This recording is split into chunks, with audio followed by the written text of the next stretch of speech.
سروک ایران حسن روحانی لسر مالپرا خویا تایبت گوت ایران آماده دانستاندنان بکت لی نبواتا خورا دست کرده لی دمان رونیه کازیده تر لسر پیش نیازا خو ندای رنگ مبستا سروک ایرانی بحثی دانستاندنان بد دگل امریکا سروک امریکا دانالد ترامپ جاره کفتنا ناووکی یا سال 2015 وکیشا لی هر دم دبیجتن او دخوازد سرشنی دانستاندنان دگل ایرانی بکت اف پیشوچونه پشتی روچه که دید جه داخویانی ریبری قمانداری ناوندی امریکا جنرال کنت مکنزی اوی گوتی و پیدچت گمیه کالشکری امریکا دو فروکین به فروکوان ایران لحفتی آبوری خستبن خواره. هر وسط جنرال مکنزی پشراز دکتن که امریکا نخوازد بکفت شرکه دا دگل ایرانه.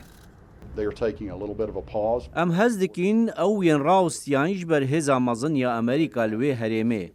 او جاره کادی پیدا چونان لسر روشه دیکن. از دخوازم بیجم آرمان جامان نشرد گل ایرانه. لیم دخوازین ایران سیاست خواه بگوهرینه.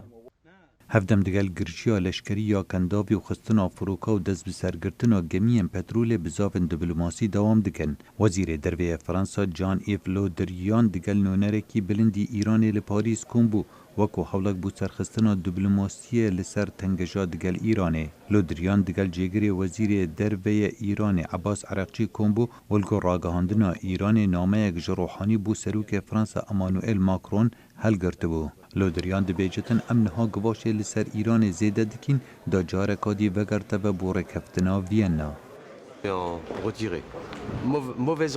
برسوین خراب هم بر بریارین خراب روش اوه ام دخوازین ایران وگرته و بوره کفتنا ناوکی. هر سه آلی فرانسا، بریتانیا و المانیا کاری بو و چند دیکن او اوه مجارا دانستاندنه. آژانس هزا اتمی نفتنتوی چندین جاران پشتراز کریه که ایران آست زاخ کرنا یورانیوم جاره کفتنا ناوکی دیار کری زیده تر کریه. هر واسا ایران جیوه ناوه شیرتن و آست پیگریان خوب برای کفتنه کم دکت. لیره برا سیاستا دربه یا یکتیا اوروپا فردریکا موگورینی دبیجتن زدگاوین ایران نبن پیکرنا کامازن یاره کفتنه و امنا خوازن روشا خراب یا روش حالاتا ناوین خراب تر ببد.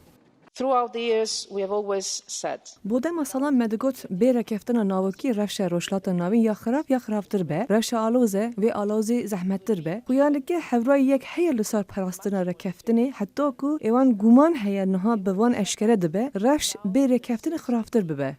وزیرین دروین 28 ولاتین یکتیا اوروپا دبیجن داخوازا ما بو ایران رون آشکرایه و گربو بجه کرنا رکفتن ناوکی وکی بره. We will continue to do everything we can. ام ده بردوام بن لسر کاری که بو پاراستن رکفتن ناوکی و ام وی کاری دکن بو خدمت ولاتین خو و بو آشتیه ام باش دزانن دوی روی پیوندی و هفکاری وکری ببینه و کار کرن بو چارەسەری بریین دموکراسیه. ایران لحفتی آبوری گمیه کا پترولا بریتانی دست سر کر کو بو اگر تنگجه کادی لکنداوه فارس. آلیکار ریبر اولیه بلند ایران دبیجت بریتانیا نابجه کنارتیا بو آزاد کرنا گمیه کورنگ هندک سستیه بخت آلوزین کنداوه فارس. خالد فتاح دنگ امریکا.